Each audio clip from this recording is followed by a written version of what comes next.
تخيل تبقى قاعد وسط ناس كتير وفجأة قدام عينك طفل بيطلع في الهوا على حبل مش مربوط في أي حاجة، ولما تيجي تصوره تلاقي الصورة فاضية، لا في طفل ولا في حبل ولا حتى في سحر. قصة الشيخ الشعراوي والجن. في يوم من الأيام كان الشيخ محمد متولي الشعراوي في مؤتمر ديني كبير في باكستان، قاعد كده في ضيافة واحد صاحبه اسمه الشيخ رياض، وكان وقتها سفير السعودية. بعد سهرة طويلة بالكلام عن الدين والدنيا، رياض قرب من الشعراوي وقال له بصوت واطي وهو مرعوب: يا مولانا، انا شفت حاجة بعيني، حاجة ما خلتش عيني تعرف تنام 3 ليالي ورا بعض، حاجة تخوف بجد. الشعراوي رفع حاجبه وقال له: احكي، مادام شفت يبقى لازم تفهم. وقال له: في قرية على حدود الهند كان في راجل غريب نحيف كده وعينه بتلمع بشكل مش طبيعي، بيقول عن نفسه انه ساحر. الراجل ده كان قاعد في نص الساحة وقدامه شوية قطن ابيض كأنهم تلج، بدأ يلفهم بين صوابعه، وفجأة القطن طلع لفوق وبقى زي الحبل الحديد كأنه طالع للسماء. الناس اتجمعت وابتدت تهمس، لكن لما الراجل أشار لطفل صغير وقال له يطلع، هنا الخوف بدأ يدخل قلوبنا. الواد طلع فعلا على الحبل، يطلع في الهواء كده، وكل ما يطلع لفوق وشه يختفي شوية بشوية لحد ما تلاشى وسط الضباب. وفي ناس أقسموا إنهم سمعوا صوت ضحك الطفل وهو بيختفي، ناس أغمى عليها وناس جريت تصرخ: ده مش بني آدم.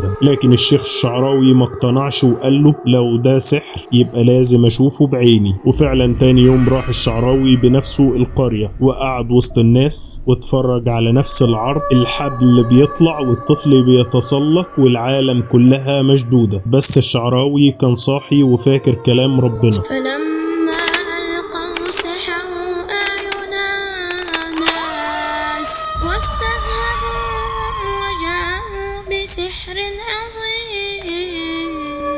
وأول ما بدأ العرض الطفل طلع والشعراوي خد اللقطة، ولما ظهرت الصورة كانت المفاجأة: صورة فاضية، ولا في طفل ولا في حب ولا في أي حاجة، مجرد ورقة بيضة. ابتسم الشعراوي وقال: كده انكشف السر، اللي شفناه ده مش حقيقي، ده شغل الجن. تخيل وهم بيضحكوا بيه على الناس. ومن ساعتها رياض فضل يحكي القصة وهو صوته بيترعش: أنا كنت هناك، شفت الحبل والطفل، لكن لما جت الصورة كان مفيش أي حاجة. خدعونا، مش بس بعرض، خدعونا من عالم تاني بيستغل لحظة غفلتنا عن ذكر ربنا. معلومة مهمة قبل ما نكمل: القصة دي مفيش مصدر رسمي يؤكدها أو ينفيها، واتقالت في مقالات وفيديوهات، وفي ناس من تلامذته نقلوها، بس تفضل أقرب للحكايات الشعبية، واللي يصدق أو ما يصدقش القرار ليك انت. لو القصة دي شدت انتباهك ما تنساش تعمل لايك للفيديو وشير، وسيب رأيك في كومنت. وافتكر، اكتر حاجة تخوف مش اللي بنشوفه، لكن اللي بنصدق انه حقيقي.